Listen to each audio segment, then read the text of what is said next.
Le problème n'est pas d'avoir des rêves.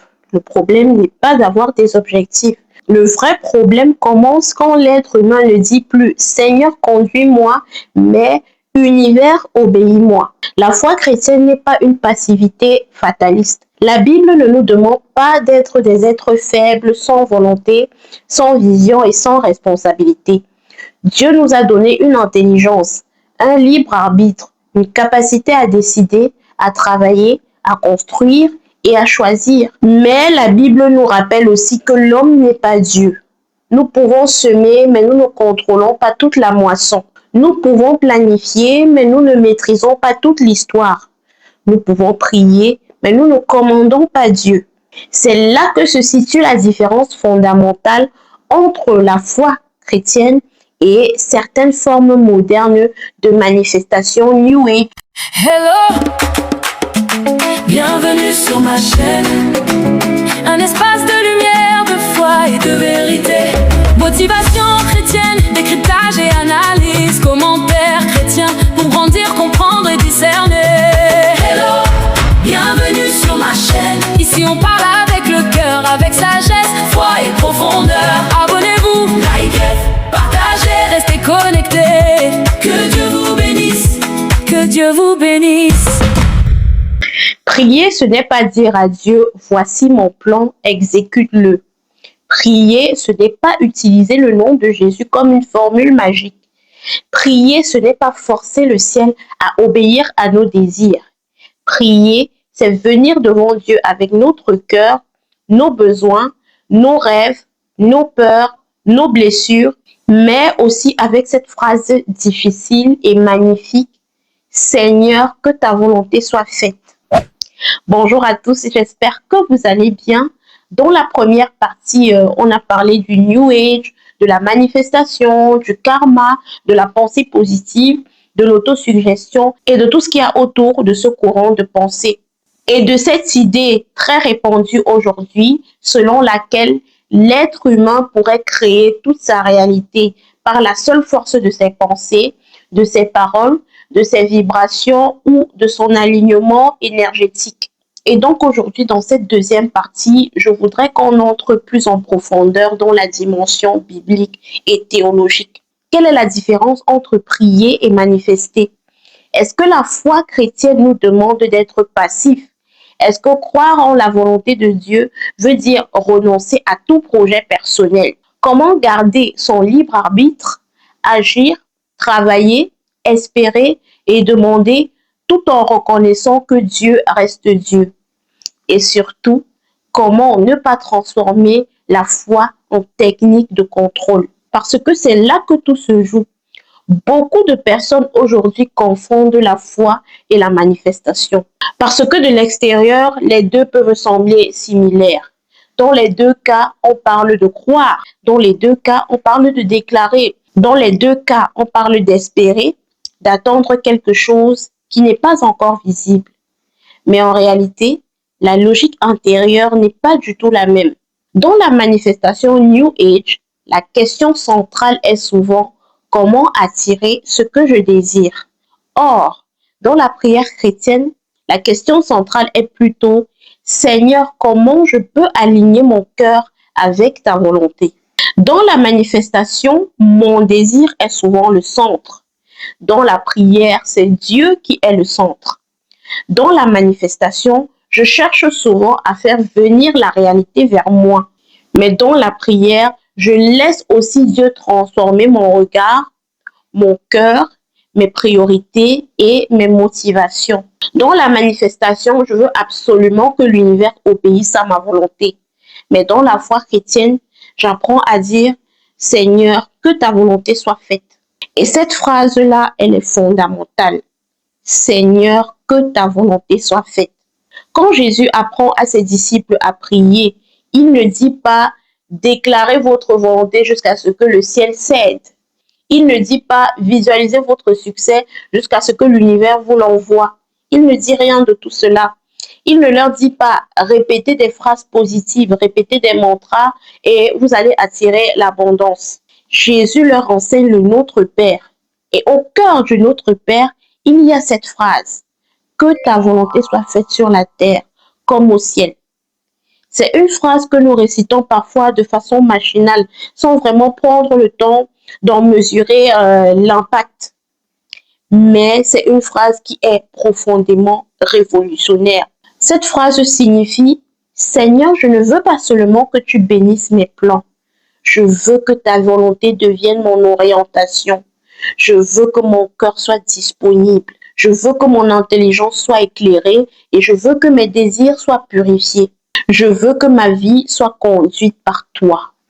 La prière chrétienne n'est donc pas seulement une demande, c'est une relation, c'est un dialogue avec Dieu. La prière, c'est un abandon. Et parfois, la prière, c'est un combat.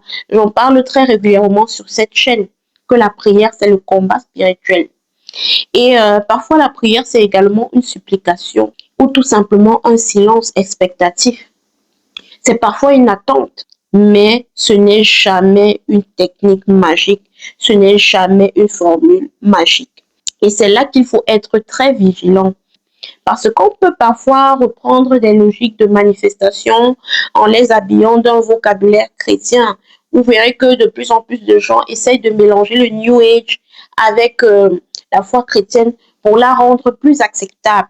Et moi, je trouve que c'est dangereux. On peut dire par exemple, je déclare, je proclame, je prends autorité, je possède, je décrète. Mais au fond, avoir une attitude qui ressemble plus à de la magie qu'à de la foi. On peut utiliser le nom de Jésus, non pas pour entrer dans une relation avec lui, mais comme un mot de passe spirituel pour obtenir ce que notre ego réclame. Mais la Bible, ce n'est pas un grimoire. Dieu n'est pas une énergie à activer. Le nom de Jésus, ce n'est pas une incantation. La foi, ce n'est pas un bouton sur lequel on appuie pour recevoir automatiquement ce qu'on veut. La Bible, ce n'est pas un livre qui permet d'assujettir l'univers à nos désirs propres. La foi biblique, c'est la confiance aveugle en Dieu. Et la confiance suppose que Dieu reste libre. Si Dieu n'est plus libre de me dire non, alors ce n'est plus Dieu que je sers, c'est moi-même que j'essaie de servir à travers Dieu. Regardons Jésus lui-même au jardin de Gethsémani, avant sa passion. Jésus est dans l'angoisse. Il sait que l'heure de la souffrance arrive. Et qu'est-ce qu'il fait? Il prie. Mais sa prière, ce n'est pas une manifestation, ce n'est pas un mantra, ce n'est pas une incantation. Il ne dit pas: Seigneur, je refuse cette réalité. Je décrète que la souffrance ne viendra pas. Je vibre au-dessus de cette épreuve. Jésus ne dit rien de cela. Bien au contraire, il exprime un désir humain. Il dit: Père, s'il est possible que cette coupe passe loin de moi. Mais par la suite, il ajoute ceci: Cependant, non pas comme moi je veux, mais comme toi tu veux. Ça veut dire que Jésus place la volonté de Dieu au-dessus de la sienne. Et cette prière de Jésus-là, c'est l'un des plus grands modèles de la foi chrétienne. Cette prière-là nous montre que nous avons le droit de dire à Dieu ce qu'on veut. C'est légitime de demander à Dieu des choses. C'est légitime d'exposer à Dieu nos désirs les plus profonds. Nous avons le droit de pleurer, nous avons le droit de nous lamenter, nous avons le droit d'émettre des doléances auprès du Seigneur. Nous avons le droit de dire: Seigneur, si c'est possible, enlève cette épreuve. La foi ne nous oblige aucunement à faire semblant d'être des personnes invincibles. Nous sommes des êtres humains, nous ne sommes pas des machines. Mais Jésus nous montre aussi que la prière ne s'arrête pas à mes désirs personnels. Elle s'ouvre à la volonté du Père. La prière dit ceci: Seigneur, voilà ce que je veux, mais je te fais confiance plus qu'à ma propre compréhension. Et ça, ce n'est pas de la faiblesse, c'est de la maturité spirituelle. Il faut bien comprendre ceci. La foi chrétienne ne détruit pas notre libre arbitre. Dieu ne nous a pas créés comme des robots. Il nous a donné une intelligence, une volonté, une capacité de choisir, de décider, de discerner, de travailler et de construire. La Bible ne valorise pas la passivité. Elle ne nous demande pas de rester assis en attendant des miracles. Elle ne nous demande pas de rester assis en attendant que tout nous tombe du ciel. La Bible parle plutôt de sagesse. Elle parle de travail, elle parle de persévérance, de prudence. Elle parle également de responsabilité. Elle parle de semences et de moissons, de renouvellement de l'intelligence et de choix. Elle nous rappelle à fuir le mal, à chercher le bien, à marcher dans la vérité et à porter du fruit. Donc, non, rejeter la manifestation New Age ne veut pas dire tomber dans le fatalisme. Ce n'est pas dire je ne fais rien, Dieu fera tout. Ce n'est pas dire je n'ai pas besoin de me former, je n'ai pas besoin de travailler, de faire des démarches, de réfléchir, de demander conseil, de poser des limites ou alors de prendre des décisions. Ça aussi, ce serait une fausse spiritualité. Et il y a une phrase très importante dans le livre des Proverbes. L'homme forme des projets dans son cœur, mais c'est Dieu qui dirige ses pas. Ce verset-là résume très bien l'équilibre biblique. L'homme peut former des projets, il peut réfléchir, il peut vouloir, il peut préparer, il peut semer, il peut agir, mais Dieu reste celui qui dirige et Dieu reste celui qui a le dernier mot. C'est lui qui dirige, c'est lui qui ouvre, c'est lui qui ferme, c'est lui qui redresse, c'est lui qui corrige et enfin c'est lui qui conduit. Jacques nous rappelle aussi que nous ne maîtrisons pas le lendemain. Il critique ceux qui parlent de l'avenir comme s'ils en étaient propriétaires. Ceux qui disent aujourd'hui ou demain, nous irons dans telle ville, nous ferons du commerce, nous allons gagner de l'argent. Et ils formulent ces projets-là sans reconnaître la fragilité de la vie. Et Jacques dit qu'il faut plutôt dire ceci. Si le Seigneur le veut, nous vivrons et nous ferons ceci ou cela. Jacques nous rappelle qu'il faut mettre la volonté de Dieu au centre de tout. Et ça ne veut pas dire qu'il ne faut pas planifier. Encore une fois, je ne veux pas entrer dans les extrêmes. Ça ne veut pas dire qu'il ne faut pas planifier. Et ça ne veut pas dire qu'il ne faut pas faire des projets. Ça veut tout simplement dire qu'il faut planifier, mais avec humilité et surtout avec sagesse. Voilà donc la différence entre la foi et l'orgueil spirituel. La foi dit, je vais faire ma part, mais je sais que je ne contrôle pas tout. L'orgueil spirituel dit, je vais créer ma réalité. La foi dit, je vais semer, mais Dieu reste maître de la moisson. L'orgueil dit, tout dépend de ma vibration. La foi dit, je vais demander, mais je vais laisser Dieu répondre selon sa sagesse. L'orgueil dit, si je crois assez fort, Dieu va me donner ce que je veux. Et c'est ici qu'il faut parler de la souveraineté de Dieu. Dans la foi chrétienne, Dieu n'est pas seulement une source d'énergie. Il n'est pas un distributeur de bénédictions. Il n'est pas un assistant spirituel chargé de réaliser nos projets. Il est le Créateur, il est le Père, le Seigneur, celui qui voit ce que nous ne voyons pas. C'est celui qui connaît la fin dès le commencement. C'est celui qui nous aime assez pour ne pas toujours nous donner ce que nous lui réclamons, parce qu'il sait ce qui est bien pour nous. Je sais, c'est difficile à accepter, parce qu'on a souvent envie que Dieu valide nos désirs. On a souvent envie que Dieu nous accorde nos doléances les plus folles. Parfois, on est dans des périodes où on veut tellement quelque chose et on espère que Dieu va valider. On veut parfois que Dieu bénisse une relation, un projet, une ambition, une porte, une décision, simplement parce que nous y sommes tellement investis et tellement attachés que nous pensons que c'est ce qui est bien pour nous. Mais la prière chrétienne nous apprend à dire ceci. Seigneur, si ce désir n'est pas juste, purifie-le. Si ce projet n'est pas bon pour moi, ferme cette porte. Si cette relation me détruit, donne-moi le courage de partir. Si cette attente doit me former, donne-moi la patience nécessaire. Si cette épreuve doit me rapprocher de toi, ne me laisse pas seul dedans. Et c'est ça la foi. Ce n'est pas seulement obtenir ce qu'on veut, c'est de laisser Dieu nous transformer à travers sa volonté. Et c'est très différent de la manifestation.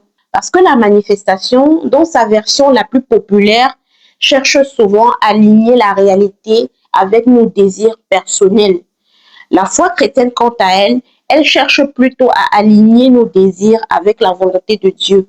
Et ça, c'est une nuance très immense et très importante. Maintenant, parlons de la foi. Beaucoup de gens pensent que la foi, c'est croire très fort que quelque chose va arriver. Mais bibliquement, la foi n'est pas seulement une intensité mentale.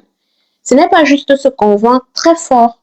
Ce n'est pas se répéter jusqu'à l'épuisement. Ça va arriver, ça va arriver, ça va arriver. Ce n'est pas se répéter jusqu'à l'épuisement, ça va aller, ça va aller, ça va aller. Non, la foi, c'est la confiance aveugle en Dieu. Ce n'est pas la confiance dans ma capacité à faire arriver les choses. Ce n'est pas la confiance dans mon pouvoir mental. Ce n'est pas la confiance dans mes déclarations. C'est la confiance dans la fidélité de Dieu. C'est la confiance dans la puissance du Saint-Esprit. C'est la confiance dans la volonté de Dieu. La foi ne dit pas seulement « je crois que je vais recevoir ce que je veux ». La foi dit également « je crois que Dieu est bon, même quand je ne comprends pas tout ce qui se passe ». La foi dit « je crois que Dieu me voit, même quand je me sens oublié ». La foi dit « je crois que Dieu agit, même quand je ne vois pas encore le résultat ». Elle dit également « je crois que Dieu reste Dieu, même quand la réponse n'est pas celle que j'attendais ». Et c'est pour ça que la foi peut survivre à un refus. Une foi immature va s'écrouler dès que Dieu ne va pas nous donner ce qu'on veut. Une foi plus profonde va apprendre à dire « Seigneur, je ne comprends pas, mais je ne vais pas te quitter ». Et ce n'est pas facile, c'est loin d'être facile. Ce n'est pas romantique, ce n'est pas toujours joli, mais c'est réel et c'est tangible. Dans la manifestation, par contre, l'échec devient souvent une accusation. Tu n'as pas assez cru, tu as douté, tu as mal vibré, tu as bloqué l'énergie. Dans la foi chrétienne, l'épreuve peut devenir un lieu de rencontre avec Dieu. Pas parce que la souffrance est agréable, ce n'est pas une façon de glorifier la souffrance. Pas parce qu'il faut glamouriser la douleur, mais parce que Dieu peut rejoindre l'être humain, même dans ce qui n'a pas de sens. La Bible ne nous promet pas une vie sans douleur. Elle nous promet la présence permanente de Dieu.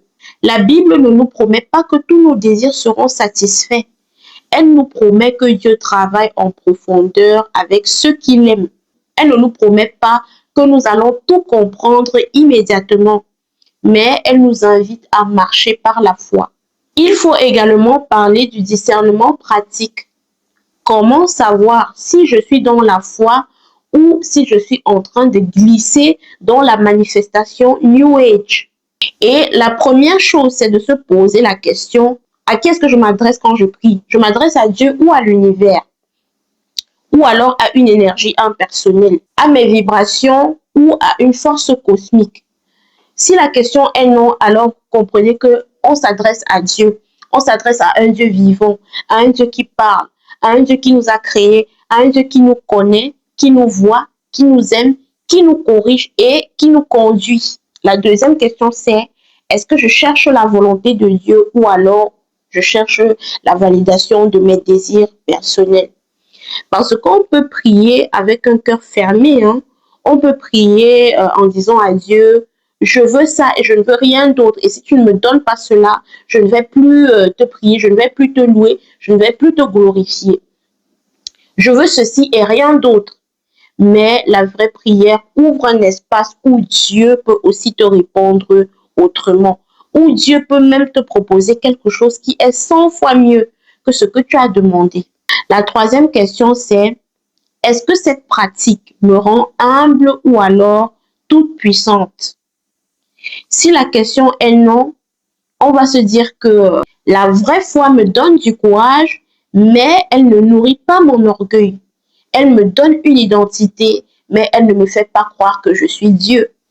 Elle me donne une responsabilité, mais elle ne me donne pas l'illusion de contrôler toute la réalité. La quatrième question qu'on devrait se poser, c'est qu'est-ce qui va se passer si la prière n'est pas exaucée, si je ne reçois pas ce que je demande, si je m'effondre en pensant que Dieu m'a trahi parce qu'il n'a pas exécuté mon plan, ou alors peut-être que je n'étais pas dans la foi, mais dans une forme de contrat. Si je commence à culpabiliser les autres en leur disant qu'ils n'ont pas eu ce qu'ils voulaient parce qu'ils n'ont pas assez cru, qu'ils ont attiré leur malheur, qu'ils ont mal déclaré, alors je suis dans une logique très dangereuse. La cinquième question qu'on devrait se poser, c'est est-ce que cette pratique me rapproche de la charité, de la vérité, de l'humilité, de la patience, du pardon et de la sainteté? Parce qu'un arbre se reconnaît toujours à ses fruits, rappelez-vous, c'est un verset que j'aime beaucoup. Un arbre se reconnaît toujours à ses fruits. Une spiritualité qui me rend obsédée par moi-même, par ma réussite, par mon image, par mon abondance, par mon pouvoir, mais qui ne m'apprend pas à aimer, à pardonner, à servir, à me repentir, à grandir en vérité, doit être questionnée. La foi chrétienne n'est pas contre l'espérance. Bien au contraire, elle est profondément traversée par l'espérance. Mais elle nous apprend à espérer en Dieu. Mais elle nous apprend à espérer en Dieu, pas dans une technique. Elle n'est pas contre les projets. Elle nous apprend à remettre nos projets à Dieu. Elle nous apprend à parler selon la vérité et non pas à utiliser des phrases comme des incantations. Elle n'est pas contre la transformation intérieure. Elle nous apprend que cette transformation vient de la grâce, de la vérité, de l'Esprit Saint et aussi de notre coopération libre. Alors, comment prier concrètement sans tomber dans la manifestation New Age? On peut tout simplement prier de cette façon. Seigneur, voici ce que je désire. Je te le présente avec sincérité. Si ce désir vient de toi, fais-le grandir. S'il vient de ma blessure, guéris-moi. S'il vient de mon orgueil, purifie-moi. S'il est bon pour moi, ouvre les portes. S'il est dangereux pour mon âme, ferme-les, même si je pleure aujourd'hui.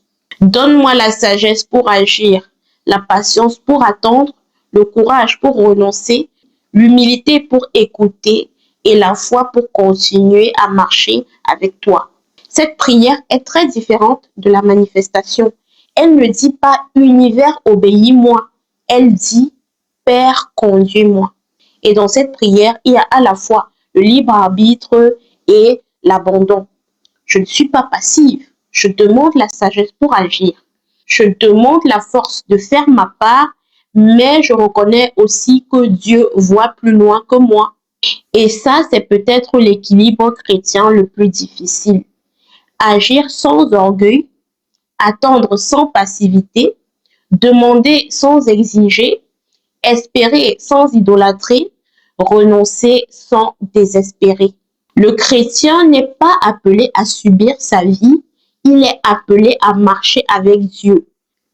Marcher veut dire bouger, ça veut dire avancer, ça veut dire choisir et ça veut dire parfois tomber et se relever. Ça veut dire parfois changer de direction, mais marcher avec Dieu veut aussi dire accepter de ne pas être le seul maître du chemin. Et c'est une bonne nouvelle au demeurant, parce que soyons honnêtes, l'idée de créer toute sa réalité peut sembler séduisante au début, mais elle devient rapidement écrasante. Si tout dépend de moi, alors tout est ma faute. Si je suis la créatrice absolue de ma vie, chaque épreuve devient une accusation contre moi. Et ça, c'est un poids trop lourd à porter. La foi chrétienne nous libère de cette illusion de toute puissance. Elle nous dit, tu es responsable, mais tu n'es pas souveraine. Elle nous dit, tu es appelé à agir, mais tu n'es pas Dieu. Tu as une volonté, mais ta volonté a besoin d'être éclairée. Elle nous dit, tu peux semer, mais tu ne contrôles pas toutes les saisons. Tu peux demander, mais tu ne possèdes pas Dieu. Tu peux espérer, mais ton espérance doit être enracinée dans quelque chose de plus grand que toi. Et moi, je trouve que c'est profondément libérateur parce que je n'ai pas besoin de porter ce poids en permanence sur mes épaules. Je n'ai pas besoin de porter le monde sur mon dos. Je n'ai pas besoin de porter la responsabilité de tout ce qui arrive dans le monde. Je n'ai pas besoin de faire croire aux autres que si je pense parfaitement, si je dis les bons mots, les bons mantras, les bonnes incantations, alors je ne vais jamais souffrir. Je n'ai pas besoin de nier mes émotions pour prouver que j'ai la foi. Je peux être humaine devant Dieu. Je peux être vulnérable devant Dieu. je peux être faible devant Dieu. Je peux dire à Dieu, j'ai peur. Je peux dire à Dieu, je suis fatiguée, je ne comprends pas tout, je suis incertaine, je suis confuse. Et je peux également dire, Seigneur, aide-moi. Seigneur, j'espère en toi. Seigneur, tiens-moi la main. La prière chrétienne est justement le lieu où je n'ai pas besoin de délivrer des performances, où je n'ai pas besoin de jouer un rôle, où je n'ai pas besoin de faire une représentation devant le Seigneur. Je peux redevenir une enfant et je peux redevenir comme un nouveau-né devant son père. Un enfant responsable, oui, mais un enfant qui est appelé à grandir. Un enfant qui sait qu'il est aimé, protégé et conduit par la main de Dieu. Alors non, prier, ce n'est pas manifester. Prier, ce n'est pas manipuler le réel. Prier, ce n'est pas dominer sa réalité. Ce n'est pas contrôler Dieu. Ce n'est pas forcer le destin. Ce n'est pas forcer l'avenir. Ce n'est pas réciter des formules magiques sous forme de mantra ou d'incantation. Prier, c'est entrer dans une relation vivante avec Dieu. C'est présenter mes désirs, mais accepter qu'ils soient purifiés, mais remplacés par autre chose qu'ils jugent meilleur pour moi. C'est agir, mais remettre mes actions entre les mains de Dieu. C'est espérer, mais de ne pas faire de mon rêve une idole. La foi chrétienne ne m'interdit pas de rêver. Elle m'interdit simplement de faire de mon rêve un Dieu. Elle ne m'interdit pas d'agir, elle m'apprend à agir avec humilité. Elle ne m'interdit pas d'espérer, elle m'apprend à espérer en Dieu et non dans ma capacité à contrôler tout l'univers. Et peut-être que la vraie maturité spirituelle commence ici. Quand je peux dire à Dieu, non seulement donne-moi ce que je veux, mais aussi apprends-moi à vouloir ce qui est juste. Quand je peux dire non seulement ouvre cette porte, mais aussi ferme-la si elle me détruit. Quand je peux dire à la fois bénis mon projet, mais également purifie mes motivations. Quand je peux dire non seulement réalise mon rêve, mais également ne laisse pas mon rêve prendre ta place dans mon cœur. Et voilà, c'était la deuxième partie de cette réflexion sur le New Age, la manifestation, la pensée positive et la foi chrétienne. J'espère vraiment que cette vidéo vous aura aidé à discerner, à mettre des mots sur certaines choses et à comprendre que la foi chrétienne n'est ni de la passivité, ni de la pensée magique, mais une relation vivante avec Dieu. Si cette vidéo vous a plu, abonnez-vous à la chaîne, partagez autour de vous parce que ce sujet concerne énormément de personnes, surtout à l'ère des réseaux sociaux. Et dites-moi en commentaire qu'est-ce que vous pensez du New Age, de la manifestation, de l'autosuggestion, de la pensée positive et de cette confusion qu'il y a parfois avec la foi chrétienne. D'aucuns même disent que la foi chrétienne, c'est une forme d'incantation. Ce sont des incantations en parlant des prières chrétiennes. Est-ce que vous avez déjà été confronté à ce type de discours? Est-ce que vous pensez qu'on peut garder certains outils de développement personnel New Age et les incorporer dans la foi chrétienne, tout en restant enraciné dans les préceptes de l'Église? J'ai vraiment envie de lire vos avis, vos commentaires, vos impressions, également vos expériences personnelles. Vous pouvez les mettre en anonymat, c'est parfaitement safe. Merci d'avoir regardé cette vidéo. Prenez soin de vous, que Dieu vous bénisse et on se dit à très bientôt pour une nouvelle vidéo.